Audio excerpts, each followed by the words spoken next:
Bonjour et bienvenue avec la correction de la série d'électricité. Alors, on a corrigé les exercices 1 et 2.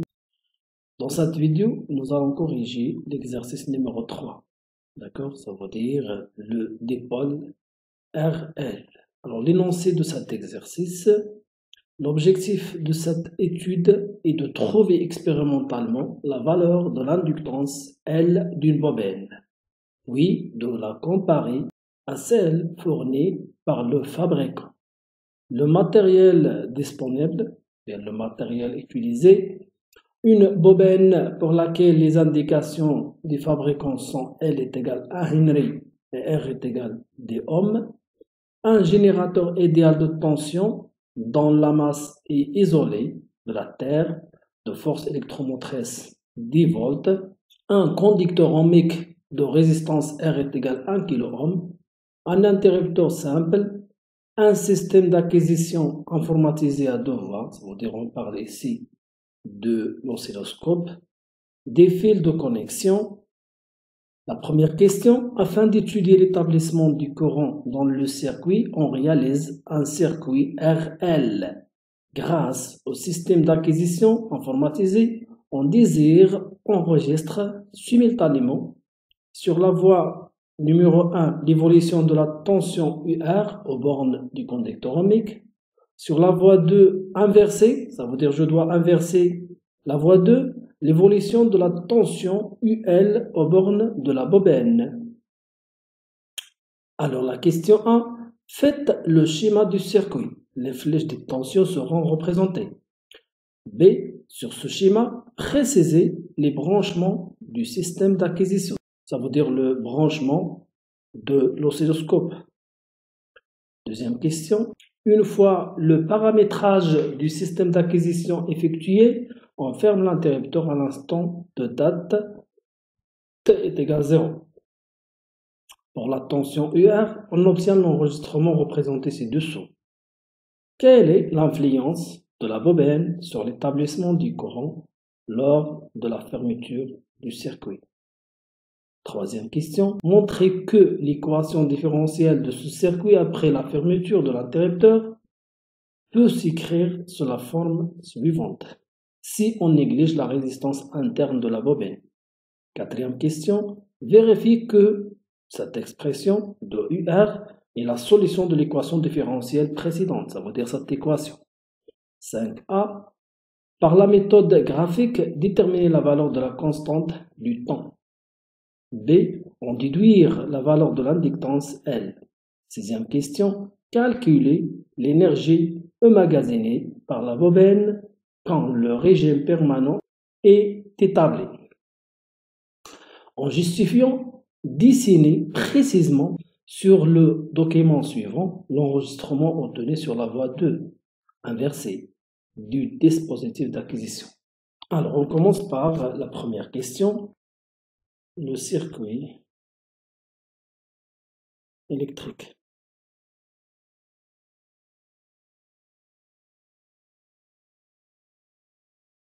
RL.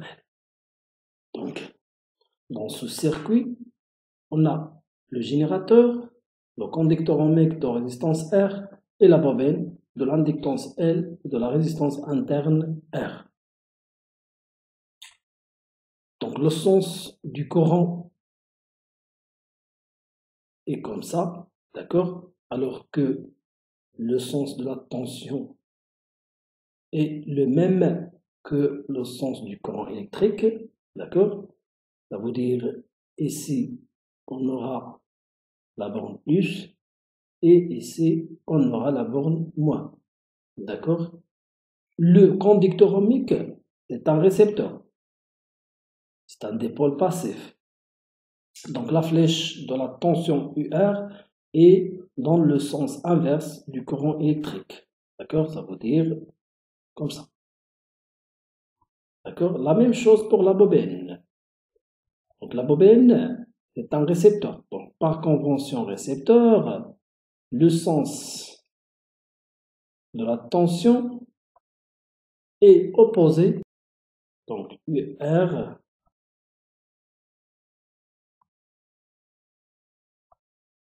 et UL. D'accord? Alors maintenant, comment brancher l'oscilloscope pour mesurer la tension UR? Alors, pour mesurer la tension UR, la voie numéro 1, d'accord, il doit être ici.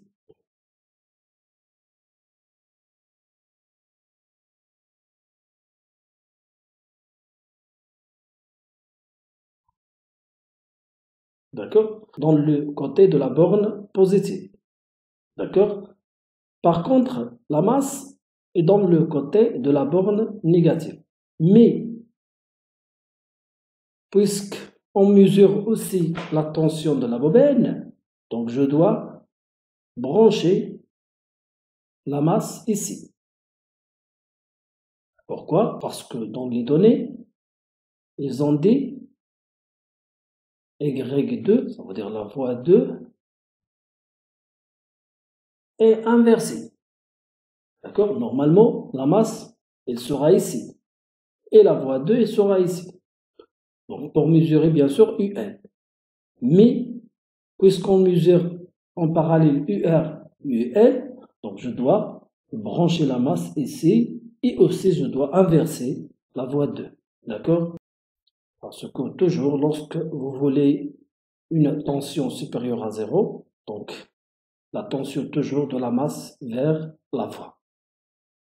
UR est positif, c'est-à-dire de la masse vers la voie, et UL est négatif parce que il est de Y2 vers la masse. D'accord?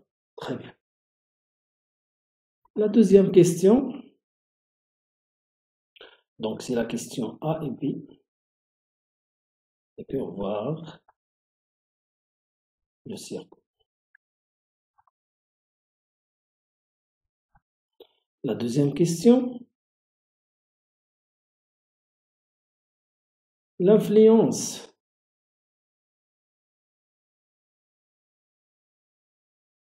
de la bobine.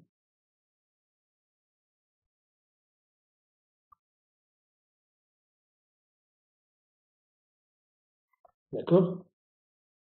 Donc la bobine, elle retarde l'établissement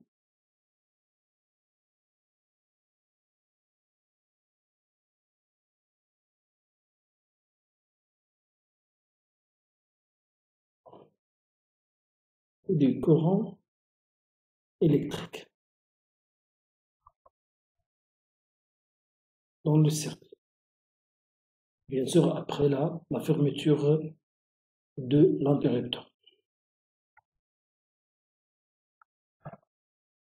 D'accord? La troisième question, l'équation différentielle.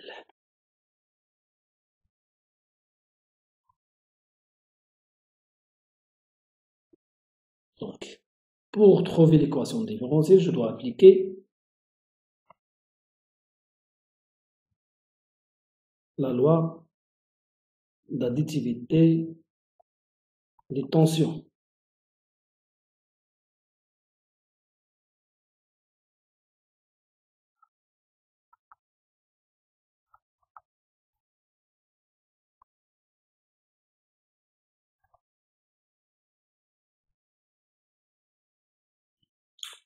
Dans le circuit, il y a combien de tensions? Il y a 3 tensions, donc UL plus la tension en borne du conducteur ohmique UR est égal E, parce que dans le sens inverse de UR et UN. D'accord? Et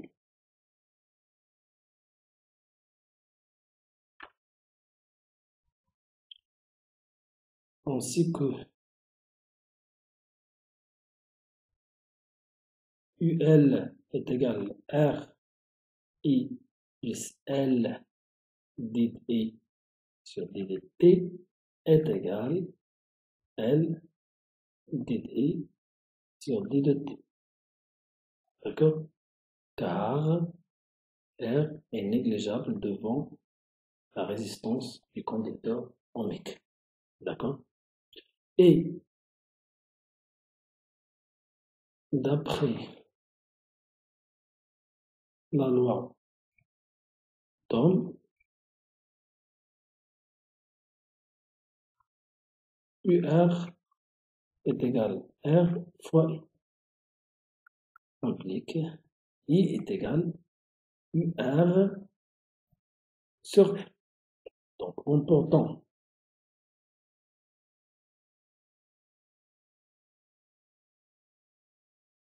dans l'équation 1, voilà l'équation 1, donc on trouve L d sur d de t, L d sur d de t, je remplace E par UR sur R plus UR est égal à E. Alors R c'est une constante, donc je peux la sortir de la dérivée. Donc devient L sur R, d de R sur d de t plus UR est égal à E. Voilà l'équation différentielle, d'accord, donnée dans la question numéro 3. Donc on a trouvé la même équation. Alors on passe à la question numéro 4. Vérifions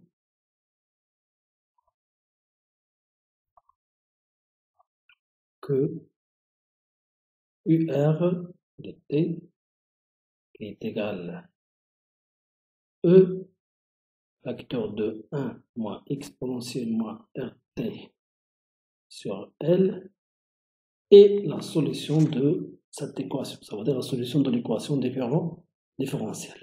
D'accord? Pour vérifier que UR est la solution de l'équation différentielle, tout simplement, je dois remplacer, d'accord, en remplaçant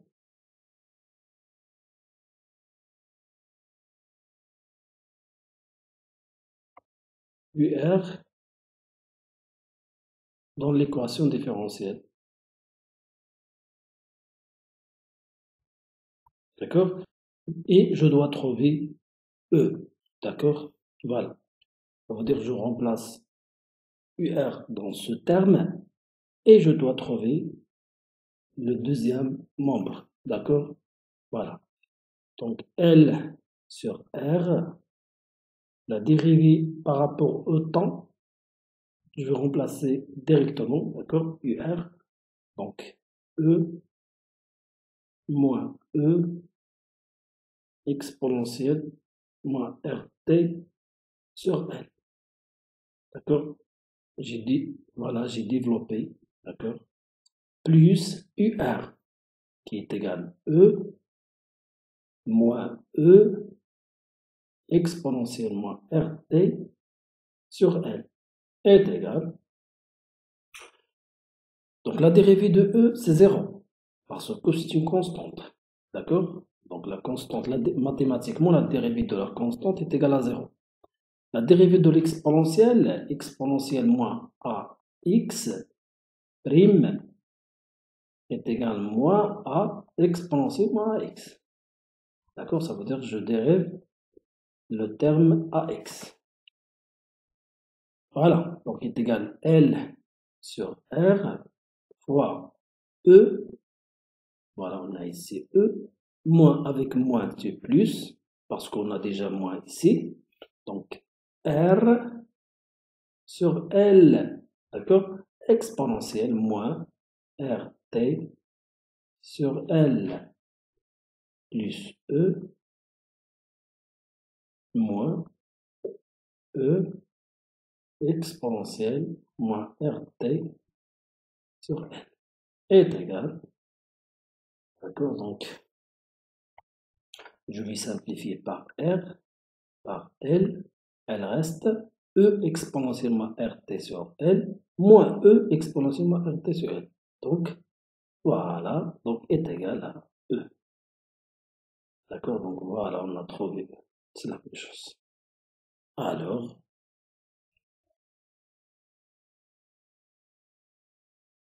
UR de T égale E facteur de 1 moins exponentielle moins RT sur L est la solution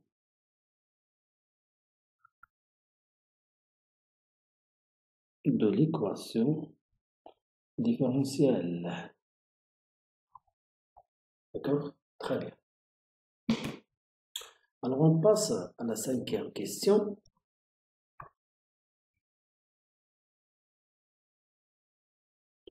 A. La valeur de taux graphique.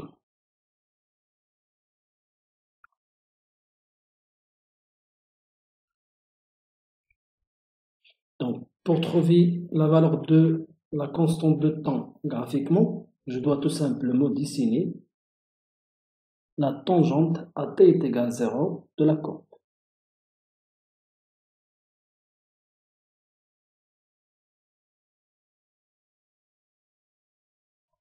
Voilà. Après, je vais projeter à partir de point d'intersection de la tangente et l'asymptote. D'accord? Voilà l'asymptote. D'accord? Donc, l'intersection de la projection sur l'axe du temps, ça veut dire ce point, représente bien sûr taux. Donc voilà taux.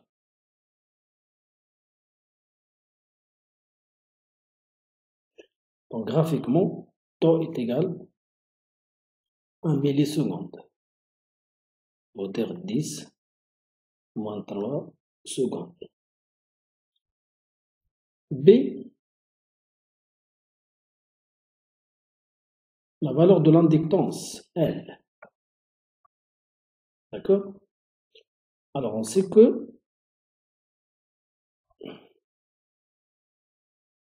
taux est égal L sur R. Bien sûr, c'est R total, mais on a négligé R. D'accord? Alors L est égal taux fois R. Bien sûr, R est égal R total, car R est négligeable devant R. Voilà. Donc est égal 10 moins 3.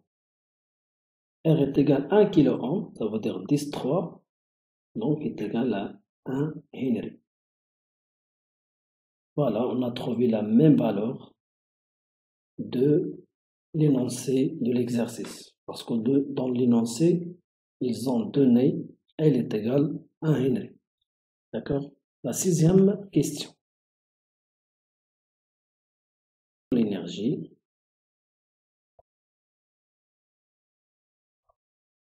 emmagasinée.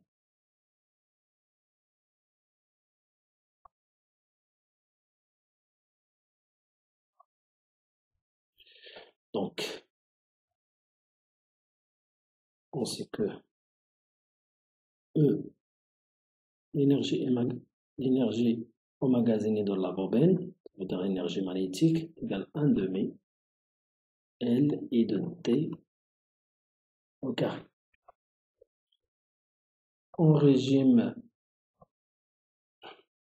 permanent, ou bien régime transitoire, d'accord, et de t tendre vers plus l'infini est égal à 0. D'accord, est égal, d'après l'expression de UR, d'accord, qui est égal UR t tendre vers plus l'infini sur R. D'accord, UR est égal à E facteur de 1 moins exponentielle moins RT sur N. D'accord? Donc, t tend vers plus l'infini, on va dire moins l'infini, exponentielle moins l'infini, est égal à 0, mathématiquement. D'accord? Donc, est égal à E sur R. D'accord? Voilà. Alors, E, énergie emmagasinée, est égal à 1/2 L, E sur R au carré est égal à 1/2 fois 1, on a déjà trouvé 1 Henry, E c'est 10 au carré sur 10 puissance 3 au carré, ça veut dire 10 puissance 6. D'accord? Donc, c'est égal à 0,5 fois 10 moins 4. Ça veut dire 2, parce que 2 moins 6, c'est moins 4. Joule. Donc, est égal à 5 fois 10 moins 5 joules. D'accord? Très bien. La 7e question, la représentation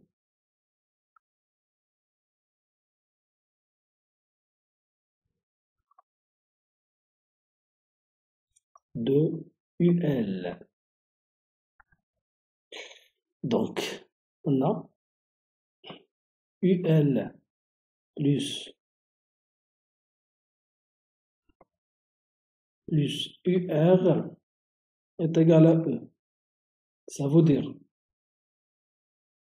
UL est égal à E moins UR est égal à E moins E facteur de 1 moins exponentielle moins RT sur N. Parce qu'on a remplacé UR, on a remplacé UR par son expression. On a déjà trouvé la solution de l'équation différentielle vérifiée par UR. D'accord? Est égal. Donc E moins E est égal moins avec moins, c'est plus, donc exponentielle égale E exponentielle moins RT sur N. Alors, UL est égal à E exponentielle moins RT sur N. D'accord? La dérivée de UL sur D de T est égal à moins E sur L fois R exponentielle moins RT sur L. D'accord? Donc, il est inférieur à 0. Ça veut dire notre fonction est décroissante. D'accord? AT est égal à 0. D'accord? UL de 0 est égal tout simplement E. D'accord? AT tend vers plus l'infini. D'accord? UL de T tend vers plus l'infini. Exponentielle moins plus l'infini, c'est exponentielle moins l'infini. Exponentielle moins l'infini, c'est 0. D'accord? Et voilà, on a trouvé la valeur maximale. Et on a aussi trouvé la symptote à T tend vers plus l'infini. Ça veut dire UL est égal à 0 à T tend vers plus l'infini. Donc voilà. D'accord? Donc à T, donc T en millisecondes. D'accord? Donc à T est égal à 0. UL est égal à E, c'est-à-dire est égal à 10. Donc voilà, E est égal à 10. D'accord? Et quand T tend vers plus l'infini, UL tend vers l'asymptote, UL est égal à 0. D'accord? Très bien, donc voilà la courbe de la tension aux bornes de la bobine avec la tension aux bornes du conducteur ohmique. Voilà mes chers élèves, j'arrête ici et à la prochaine vidéo, Inch'Allah. Je vous souhaite bon courage, bonne continuation. Salam alaikum wa rahmatullah.